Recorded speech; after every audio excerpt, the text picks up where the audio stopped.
All right. Well, hello, and thanks for joining us today. I'm Austin Detweiler. I'm the managing editor of Philanthropy Daily, which is co-hosting this webinar today, along with the Center for Civil Society.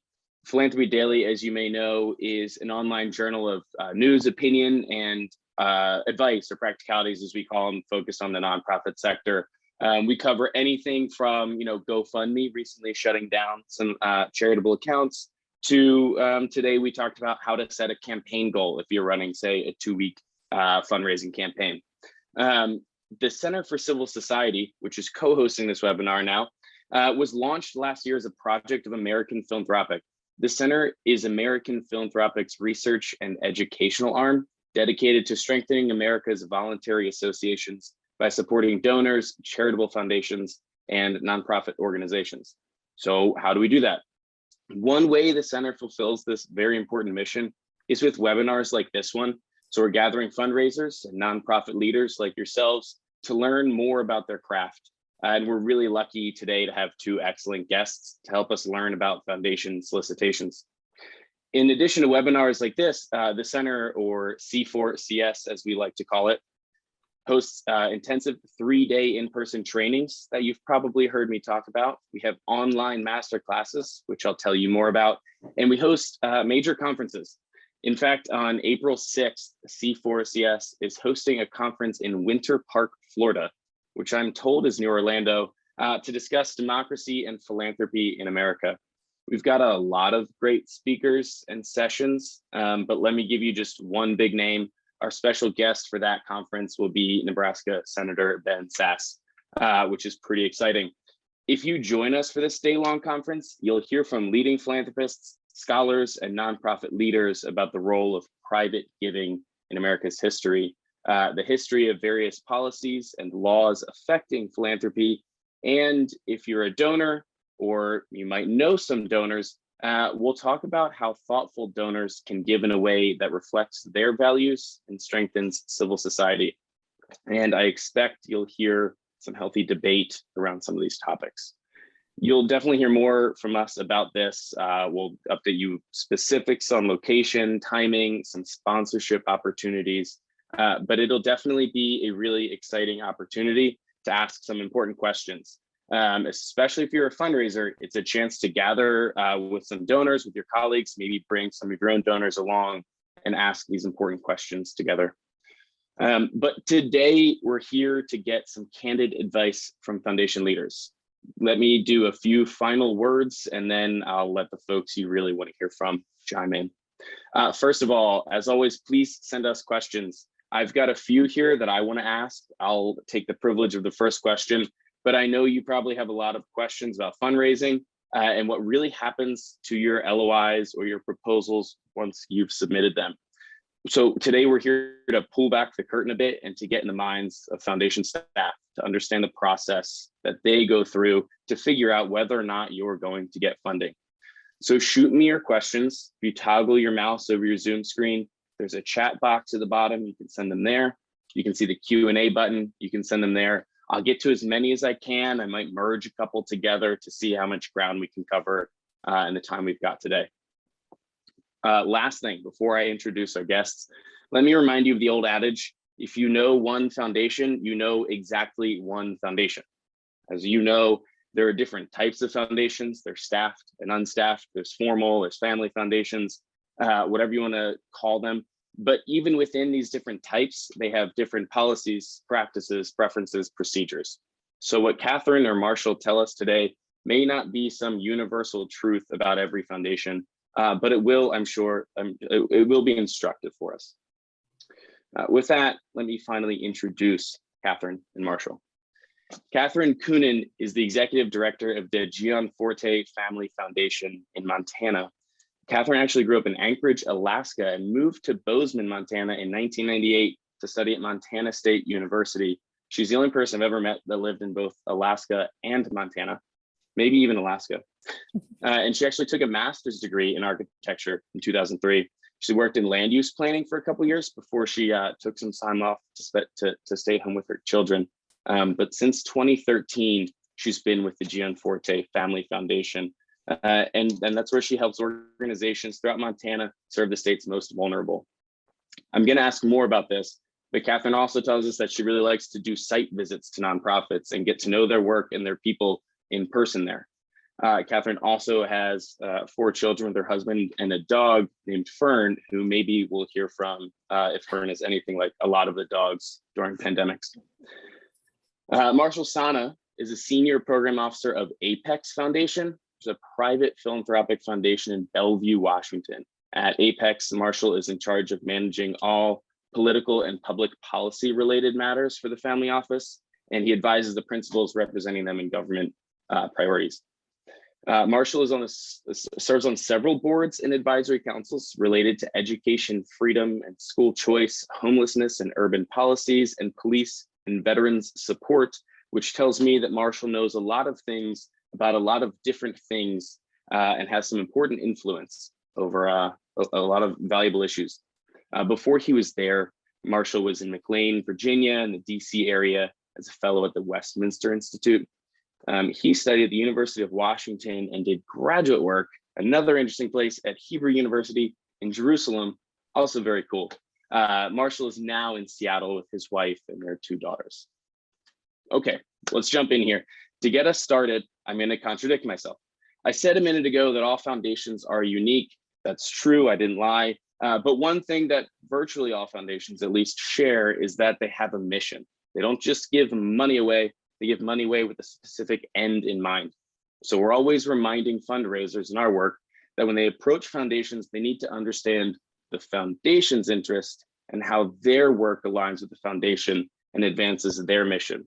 So fundraisers want to advance their mission, but their job is to figure out how their work advances the fundraisers, the foundation's mission. So to start here, can you both tell us a bit about your foundations and what they strive to do? So Catherine, let's start with you. What's the mission of the Gianforte Foundation? And maybe tell us a bit about how partnering with nonprofits or supporting nonprofits helps you guys advance that mission. Yes, certainly. Thank you, Austin. I would start actually with our vision statement, which is to see people in Montana flourish spiritually and economically. So when we start with that, we work backwards to see what we actually want to do to accomplish that. We look for programs that help people climb the economic ladder and that help them have a kind of a strong spiritual holistic formation to their life. But we do that through means like education, right? We see education as a key way to move the needle there and to help people starting at a younger age have better opportunities. We focus on education and we focus on general job skills especially when you're moving out of the K-12 realm. We also focus on a lot of faith-based work, and that's faith-based work that is helping people with basic needs, but with the intent that it's going to go a little bit longer into a relationship. And I would say this isn't actually in our mission statement, but the idea of relationships is really key to what we're doing. You won't usually find us funding programs that are just meeting an immediate need with nothing else. I think that those have their place. We don't have anything against them, but we really prefer programs where there's a relationship that's started and that relationship can continue with whoever they're serving to have more of a long-term impact than just saying, here's your groceries for the week and that's it. Awesome, thank you. Marshall, same question for you. Can you tell us about Apex Foundation and how nonprofits help you advance your mission? Yeah, Apex Foundation the core of its mission is youth and adolescent development and education. It's kind of followed the principles of children. The inception of the organization was around the time of their birth, and the major project that was undertaken by the foundation at that time was called Teleris. It was an early learning institute that did research and created tools for parents. Some of that has followed the kids as they've gotten older. So we also, I would say from there, have a distributed focus. So that's the core of the mission, but we do work in we have a dedicated fund for medical research and innovation. We do a lot of community and arts, grant making. We do a lot of different things in policy. That's mostly in the county and the city and in the state. So about 22 years in duration so far, the foundation has like I said, a distributed focus, but it kind of keeps the core on youth and education and community development as well. So we work with a lot of different grantees, local and national, and have found effective partnerships over the years that have led to some positive results. I don't know how much we can say that about the policy space in Seattle and thereabouts, but we're still working on it. So yes, partnerships are very valuable, fruitful. They usually emerge out of relationships within the foundation, the principals, and also the staff.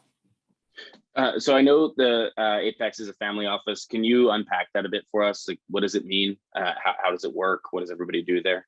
Yeah. So it's a family office, comes from two principals who over time have some shared interests and focus, and then also things that are of particular interest to them separately. So the makeup of the organization, we have a couple program officers. One is, like I said, dedicated to medical research and innovation. There's another person who I think would handle more of the sort of youth related things. And I mostly work on the policy space. And then there's an executive director, board of trustees. Things are anchored in the principles and their vision and the things that we do due diligence for them. We represent them in the community, serve on boards, do a number of different things that can facilitate their priorities. Mm-hmm. So, and then Catherine, the structure of GM Forte is a little more familiar to most fundraisers, rather. But one thing a lot of us don't know, like I said in the beginning, is what actually happens to an LOI or proposal after you receive it. I was trying to find a video of this beforehand just for my own fun, but I remember from elementary school, like this clip where it's like, here's the life of a letter once you take it to the post office. And so that's kind of like, I remember I see that, I know what happens, I drop it in the mailbox. What about once it hits your mailbox? If I've mailed you something, can you walk us through the life of that letter? Yeah, I'll take this one first. I think you were asking me, right, Austin, first. Yeah, I would love to hear from you, Catherine. And then Marshall, I'm going to ask you too, just to warn you. Yes, great. First of all, please try not to mail me anything because I don't check our PO box very often, but email is great. So I always tell people that if I just get a letter in the mail, unless it's specifically to us, if it's just sort of a mass letter from an organization we've never heard of, that isn't specifically calling out our foundation, then we don't always respond just because we don't know how intentional it was. Or if we call it, if the people that answer the phone are even going to know who we are. So it just seems like not the best use of time. But email, the first thing that comes through our doors is usually a contact us entry from our website. That's sort of the equivalent of an LOI. It's a lot shorter. We don't have a formal LOI process, but we hope that if there's a new organization that we've never funded before, they will go to our website, they'll read about our focus areas and our priorities, they'll determine if they could be a fit, they'll fill out that contact us form telling us a little bit about their project, and then myself or our program director will either email them or call them back depending on what they put in that form. And then we just have a discussion.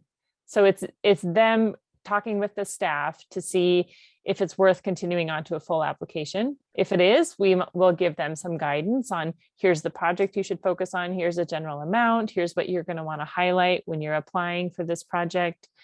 They submit an application again through our website. We the staff, myself and our program director, there's two of us, by the way. We also have a third person, a communications manager, but there's two staff that review the applications and work directly with the grantees for the most part. We will review it, then we will write up a summary for it, and it will go into a board packet for a quarterly board meeting. So every 3 months, we kind of go through that process again. Okay, before we go to Marshall, this is one of the things that I think a lot of people don't know is if I send you a proposal, you turn it into that full proposal that I give you doesn't necessarily go to the board. You do something with it and take it to the board. In our case, the full application that you would fill out would go on to the board meeting, but at the end of it is our summary. And so it really depends on the board member and how much time they have, but sometimes they'll just read our summary. Sometimes if they want to know more, they will go back and read the whole application. But we we always write the summary assuming that they won't read the full application. So Mhm. yeah, so when you attach fancy graphics and documents, we like to see them, and we might interpret them a little bit in a written way in our summary, Mhm. but they don't always get to the actual trustees that make the final decision. Okay, I'm going to come back to another thing there in a second, but Marshall, let's jump over to you. Tell us about Apex Foundation. What happens when a letter arrives or proposal arrives? Mhm. Well, similar to Catherine in the sense of how it's digested and presented to the board, but we do not have a formal process. We're invitation only, so that I think kind of changes things. So in the relationships we have, we interact with obviously in a lot of professional and other settings, and it's mainly board driven and principal driven. I mean, we as program people, heads of programs, we present a lot of things, ideas and things that will map to priorities or interests, but we don't have that formal process, so we don't really receive letters. But I certainly will interact with new people and development people on a regular basis, and things will develop from there. How would those interactions start, or how should it, not necessarily in your case, but like in general, what would you recommend? How should they be getting in touch or starting that conversation? Yeah, I think one of the main points is as you're approaching a foundation, as much information as you can, get to know them, particularly the principles, the history of the foundation, the priorities, as much as you can tell. People on the board, find that right person and realize it's a lot of this is relationship based and driven by that even more than maybe what is on paper. I think if you look at our the foundation's website, it's fairly general. So it will give you parameters. If you look at the 990s, which I know development folks do, obviously that gives you a clear look. And then if you see things that kind of line up and you're involved in a lot of professional settings, I receive emails, make phone calls. I'm very approachable in that sense. It's just we usually don't have a blind phone call or something coming in just through the website, but it comes through some contact that connects through a professional setting. Okay, great. Catherine, I have always actually wanted to hear someone say this out loud. I've told my clients this a lot of times. You should fill out that contact us page, and I promise someone reads it. But I've always wondered it. So there are people there who read and think about that and take next steps based on that contact us page. Well, in our foundation, there are. I don't know that that's common because we'll often respond and somebody will act surprised that they got a response from us. But we do make that. I mean, that's almost one of our core values as a staff is we want to, everybody is human, right? And there's always that personal element that we want to interact with people and learn about what they're doing. And sometimes if it's completely off base and it's not anything we'd ever fund, we respond with an email explaining that it's outside the focus and it's probably not worth anybody's time to continue this conversation very graciously. But yeah, we do make a point to respond to everything that legitimately comes from a human. We get some robot stuff in there or some profane things in there that we don't respond to, but yeah, we do. And there's only two of us, so that makes it easier. Yeah. That's impressive. What makes something jump out to you? Like, why do you think, I'm going to take the next step with this? Because obviously not everybody you respond to favorably gets to proposal stage, let alone approved. Why would you say, oh, wow, Austin's contact us form is a good one. I want to set up a call with him. Well, in our case, I would say if it's a project, obviously, that looks like it could be a fit, we would pursue that. Even if it's one that doesn't look like it could be a fit, if it helps us better understand the landscape, that would warrant a phone call. Or if it helps us maybe make a connection to another funder or another nonprofit that could serve them. We're always looking for ways that we can help, even if we're not going to be funding it. If we can just connect them to someone that's doing similar work that they could collaborate with, that's worth it too for us. And then, Marshall, let's jump to you with this one. Catherine mentioned fancy graphics and stuff like this and proposals. How much does it matter to you that it looks nice, that it maybe has like other collateral or attachments going with it? Let's assume a proposal, since you're not looking at many LOIs, I guess. Should a proposal be pretty? design? Should it have anything accompanying it? Yeah, I think the most important characteristics are its candor about the challenges and the impact that the grant would have, what the organization is doing, and that a budget, a set of things that give clarity to what the ask is and what the organization is about. I think that's the most important thing.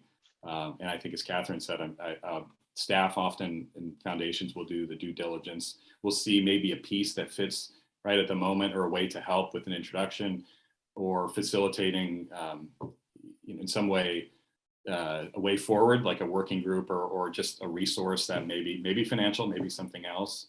And so that's often a way to do. But you'll receive a response. It says the formality, I think, comes in context of the relationship. So within our organization, when there is an ask for a formal formal proposal,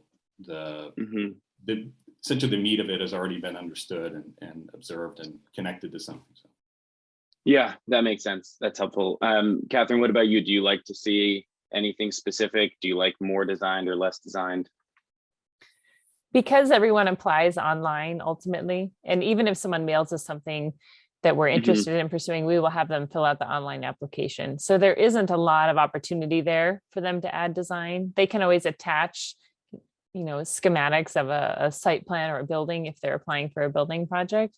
And those can be helpful to give us a visual idea of what they're doing. But for the most part, I would say the bigger things for me is when there's glaring grammatical errors.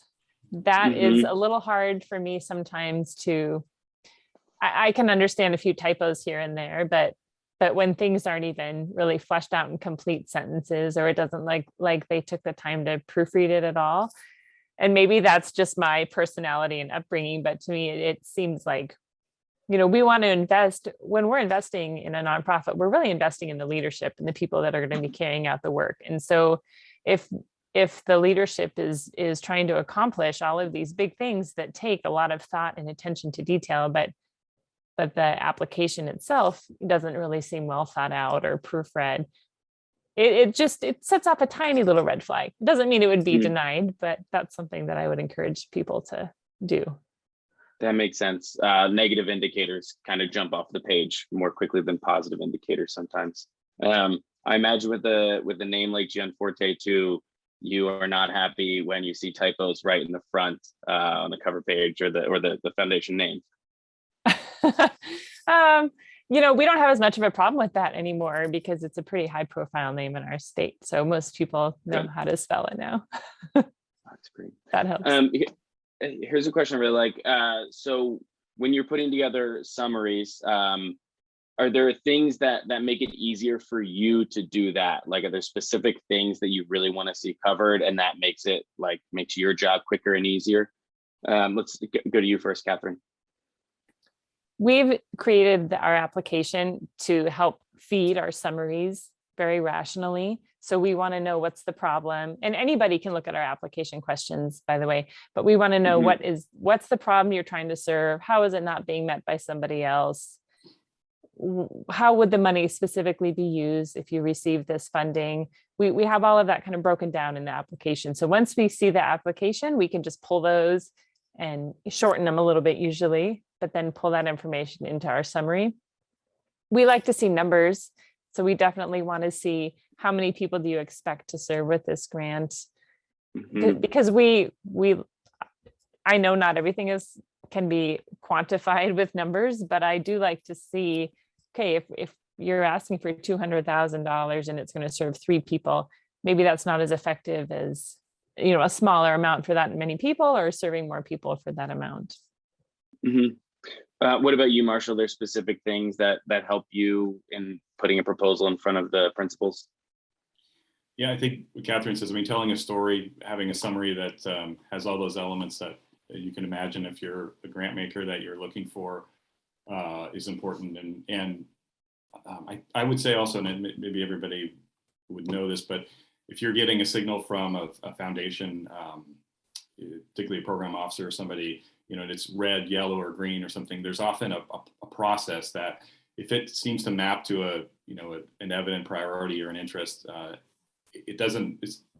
it's very likely that could take time. So if you allow the program officer to do kind of a drip to paint a picture, tell the story internally, if it, because there may not be an obvious fit right away, but as you build that relationship and are not, overbearing, and you kind of identify and sort of walk in step. But I appreciate updates, summaries, things that would help me to, through that drip process, put together a picture and see if it does fit. It may not, but within the context of that relationship, that's what's most helpful. Yeah, that's great. It's a good question here. Would either of you ever would your foundations be able to fund a for-profit company that does sort of social impact missions, or are you restricted to nonprofits? Go ahead, Marshall, jump in there. Yeah, I'll go first. Yeah, we have a kind of a delineation. So the foundation will fund C3s. It is a family office, so there's a broad array of other things going on. So, if there's I'm not sure about Catherine's situation, but if there's an interest in industry, some other sector that is civic or business, there may be a connection of sorts there. But for the foundation, it's grant making to nonprofits.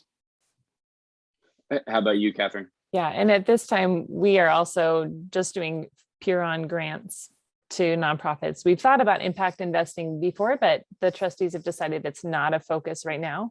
If we're going to do all the due diligence to give a grant, we might as well give the grant and not be looking to get it paid back. Mm-hmm. Okay, now, so let's say we got a grant funded, and I'm going to walk through something here. It's my second year getting a grant from you guys, and Marshall, you're talking about the drip. So let's start with you.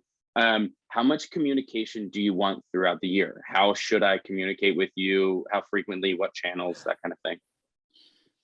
That's a good question.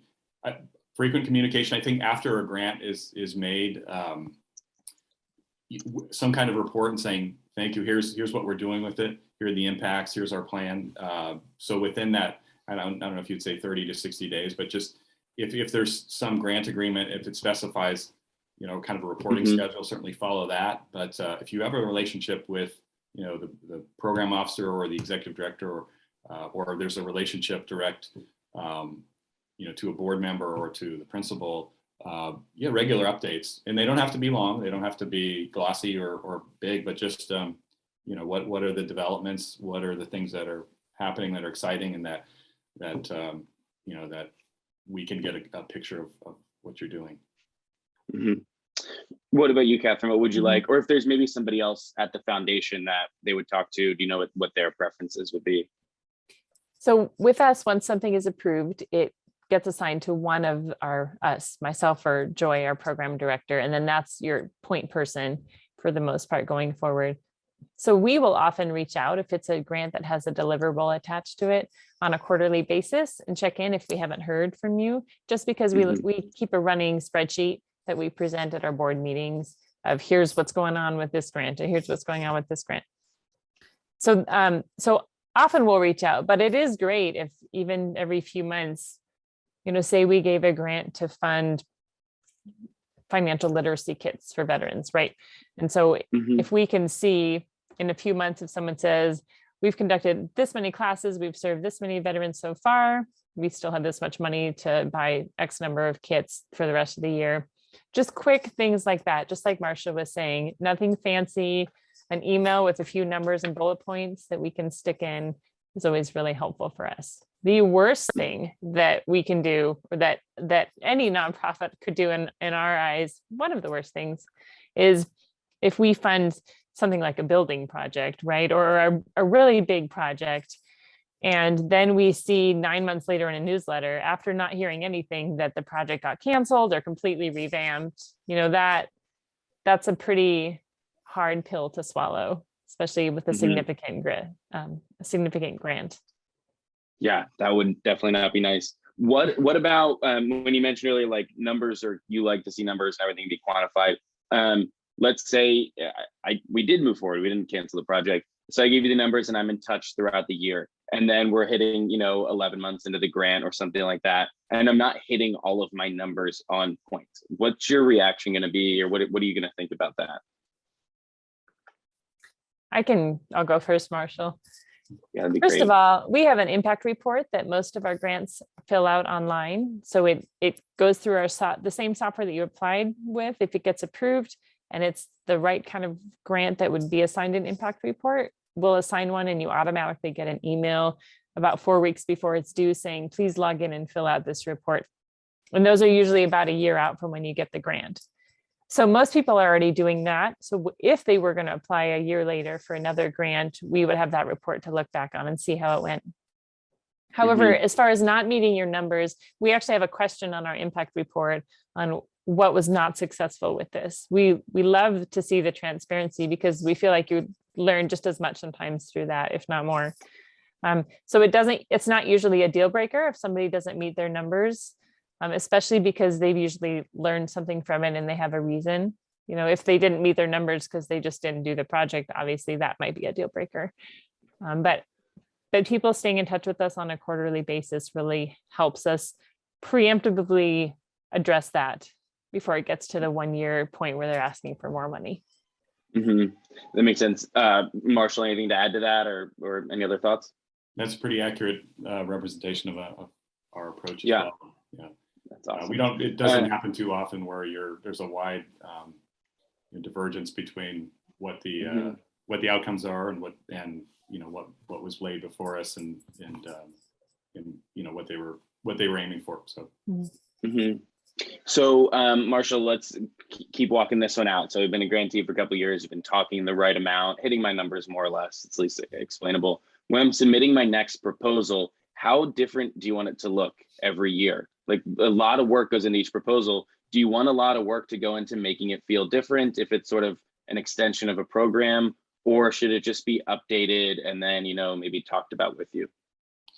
Yeah. That I think through the conversation, the relationship, if the signal is, if it's being communicated, we like what you're doing. Often, occasionally we'll move to a multi-year grant that might make more sense rather than just, you don't have to introduce yourself again every year after year. But if there is a new program, sometimes I know this is hard for nonprofits often as they don't get a lot of general operating support. So if they have to, specify programs and stuff, and sometimes it's a broad category, general operating support, if that's the most helpful. But as that relationship is built, that we get to know you and vice versa. So you don't have to do a heavy lift really every year. What do you think, Catherine? Is it the same for you, or do you like more fresh proposals? Yeah, it's very similar. We don't usually do multi-year grants because we like to re-review and see the impact every year, even if it's a general operating grant that we've been given for 12 years. We still like to have them reapply every year. However, we have a function on our application where they can copy answers from a previous application when they start a new one and then just go in and update it. And that we purposely chose to add that function because we realized that it's silly to make them retype, to re-explain what the project is when it's the same thing as the previous year. So, but you can always tell when people do that and then don't go back through and update it because they still have all the same numbers from the previous year. And so we did that to be helpful to our grantees, but we also still want them to at least look it over. Yeah, that's interesting. So you have a clear signal that you don't want them to waste time, but you don't want them to put some time in, as you said. Yeah, just to make sure it's still accurate.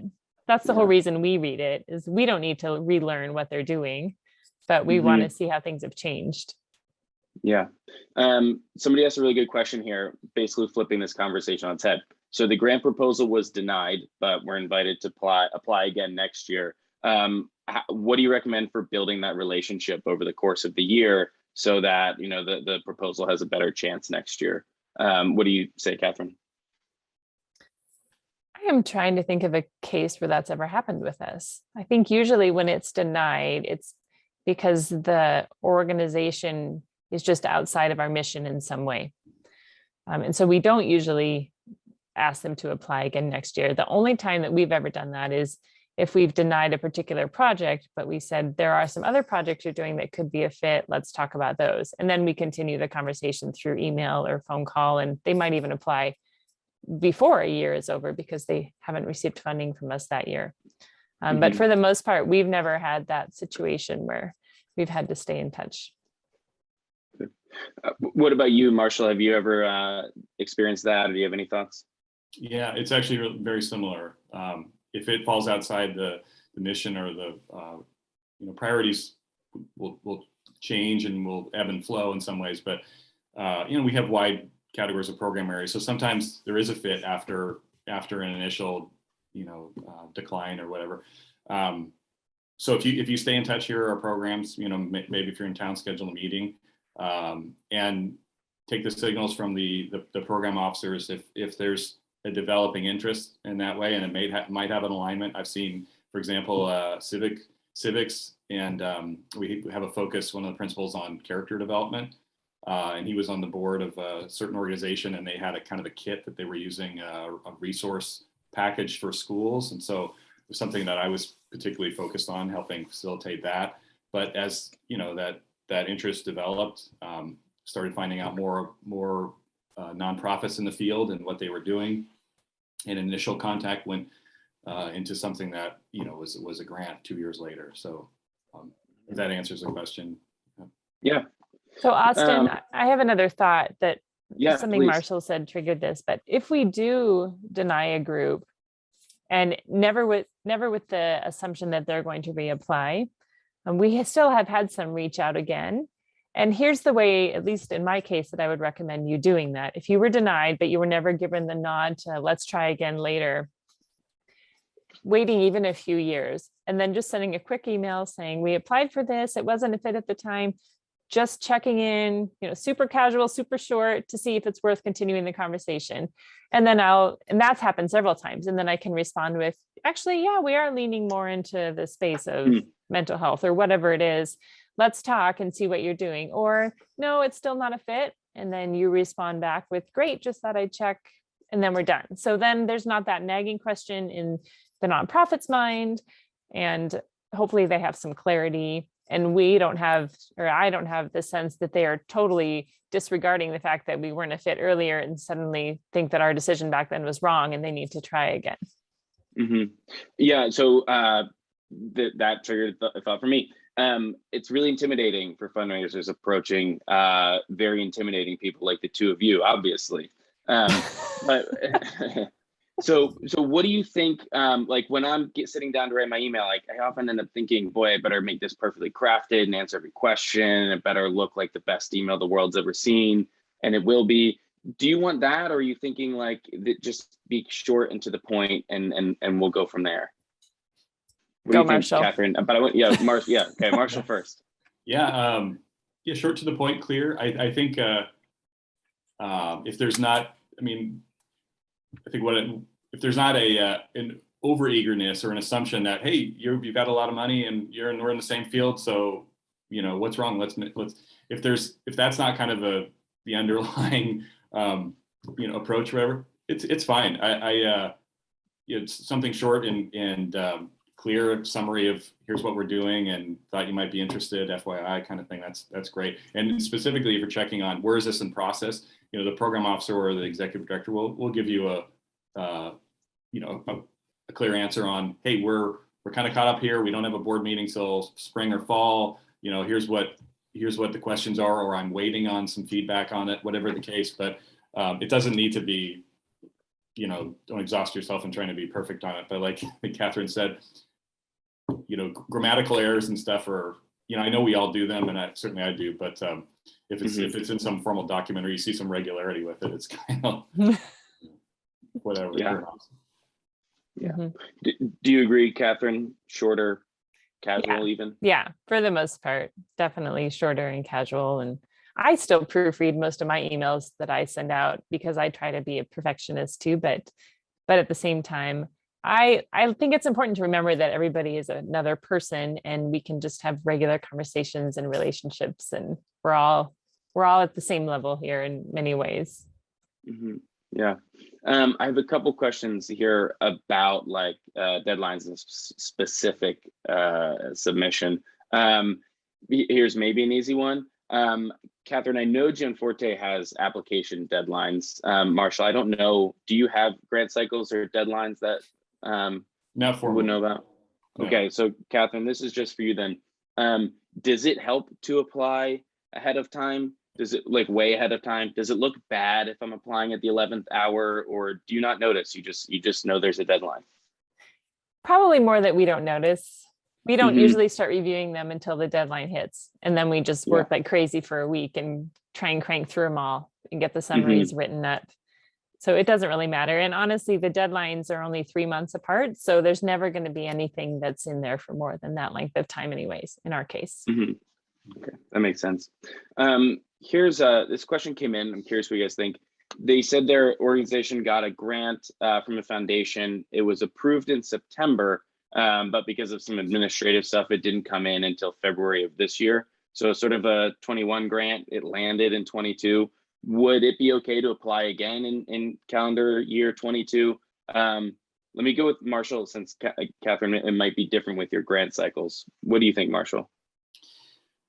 Yeah, I think in the communication with the foundation about that is how they're structuring it, because if they have a kind of end of year, well, that we were paying that out of last year, they should probably tell you that. And if you're looking for, okay, I really want to land a grant and a sort of a big one or significant in 1 year, and you're like, oh, that's not, and this actually just happened and recently with me. It was sort of a special gift last year, but the somewhat new executive director of the foundation, who I've been getting to know, wanted to make sure that that this coming, or the year we're in now, it didn't obstruct something potentially larger. So so they're having a annual breakfast, and she said, okay, because of that gift last year, you're responsible for that, but maybe later in the year we can talk about something larger this year. So within the course of communication, we sort of sorted it out.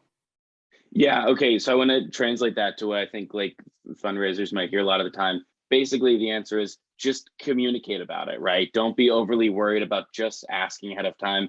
Don't rush to another proposal maybe, but feel free to just ask, like Catherine said, you're normal people. Yeah. Well, I'm normal. No, just kidding. Marshall's pretty normal too. I try to be. That's great.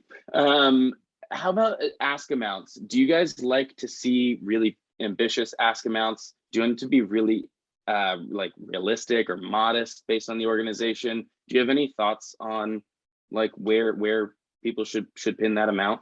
What do you think, Catherine? So this would all come up to the surface when we're having our initial conversation and when we're encouraging somebody to apply for a grant. When we do that, we'll usually give them an idea of what the ask amount should be. So it really is going to vary depending on the focus and what the project is. But I will say, at least in our case, if we don't ever tell you, feel free to ask how much you should ask for. It's not a put off by any means. We prefer it because it can be a little, I don't know what the right word is.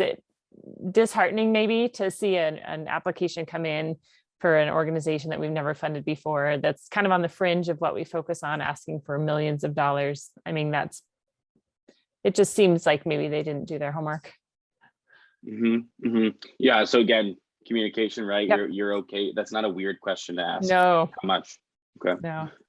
What about you, Marshall? Any difference on your side? No, I think that's our situation as well, and our approach. And I think looking at the 990s, and if you see, the range of gifts, and there's usually there's a story behind that. And if it's a major gift, it probably, there's probably a relationship with the principals or the board, or there's a history there that led to that. So it wasn't, this sort of cosmic connection that, oh, this is exactly what we're looking for. And some of those things take time, but yeah, just ask, like I think Catherine, and we'll let you know. Have you ever given more than someone asked? Like I asked for 75, if you come in at 85? We have, yeah. Yeah. Sometimes even more, because maybe it's the first time that the board has learned about this project, even though we've perhaps been talking with them for a while, getting their application ready, and the board will say, wow, this is excellent. I see the gap that they have in this project. Let's just fill a bigger chunk of it. That's cool. That's really interesting. Marshall, have you seen that at Apex? Yeah, that's the same has happened with us on occasion. So yeah, moving up in the amount is possible for sure. And do you ever give less? If I'm asking for 50, should I think I'm getting 50 or 0, or is there a chance I'll get 20 or 30? How about you, Marshall?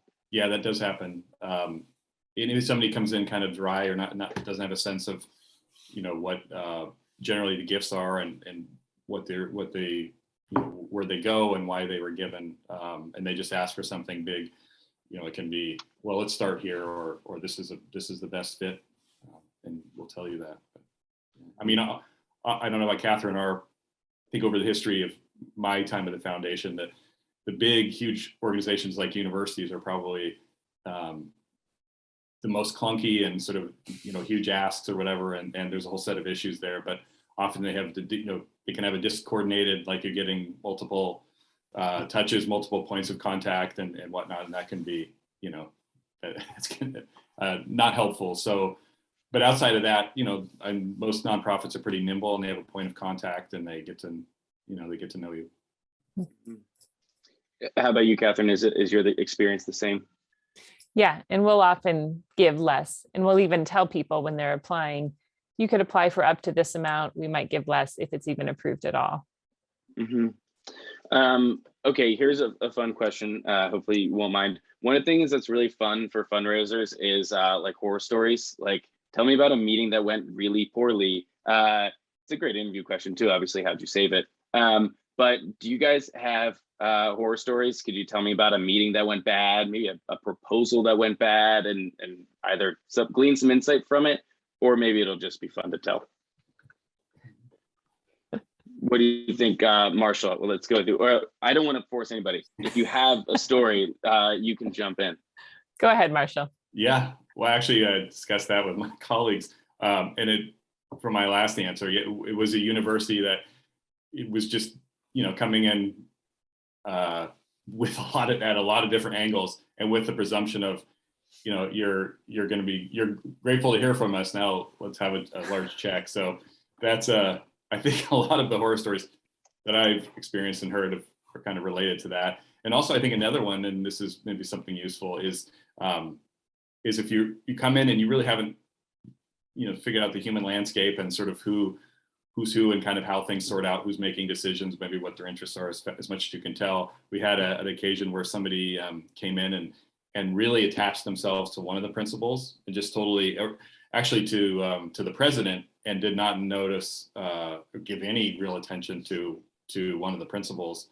And it was just a bizarre thing. They really thought they have to do a hard sell on this person who they didn't identify, and then the principal was kind of left out. So that was an awkward and unfortunate event. But. Yeah. What about you, Catherine? I hope there's got to be something. Oh, we've had some pretty interesting applications. I'll just tell you some that have never been approved or even really seriously considered. We had one application. It was a place in Italy. And I should have said at the beginning, we focus on work in Montana, the state of Montana. This was a place in Italy that rescued animals that were going to slaughter. And they were applying to us to help build a fence around their pen because the wolves were coming in and killing the animals that they were rescuing. And so they wanted money for a fence, right? And there is not one element in that even comes close to any of our focus areas. Geographically, we love animals, but we don't fund them. We don't fund projects related to animals. And so it was kind of like, how did you even get here? That's what I was wondering. But there was another one, and we did talk to this person ahead of time. And I think we maybe told them, we discouraged them from applying, but they ended up applying, and it was a huge amount of money that they were asking for. It was not a fit. It went all the way to the board because they seemed really intent on making sure that was going to happen. It wasn't a fit, and we politely communicated, here's why it's not a fit, and got some pretty nasty responses back from them on how we should be funding them. And I mean, that kind of, it might burn a bridge for a while when you give them a respectful denial, and when they come back bashing the things, saying that they should be in their focus, and who are we to say that they're not in our focus? That just seems like common sense. Yeah, like you said, we're all people, may as well be decent. Yeah. That's helpful. How about, let's think between grammatical mistakes and outright rudeness to program officers. What are some common mistakes you see that we should avoid as fundraisers that like we might just not know is a signal to you?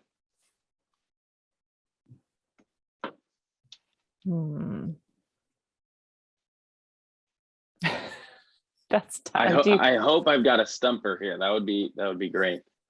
Do you have something on the top of mind, Marshall? Yeah, I mean, those are the most common. And we have, maybe this is a horse. I have a nonprofit that calls every year. I think it's an executive secretary that has gotten the email or phone of the executive secretary within our office and just tries to schedule something. And so I often things are sort of pushed to me. And so I will, meet with people. But something a couple of years ago was scheduled. I was going to meet the head of the nonprofit that was coming in town, and then they kind of canceled at the last minute. But they kind of recurrently do that as if, as if that's the way forward. And it's just, it doesn't make anybody angry, but it's just kind of this overreach, clunky, kind of thing. But yeah, there's a lot of ways to connect and stuff, and very few to be souring, but they do happen.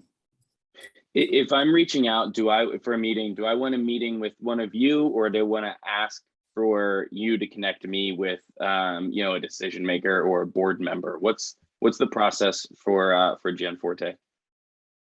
For us, if somebody's reaching out, they would connect directly with myself or our program director.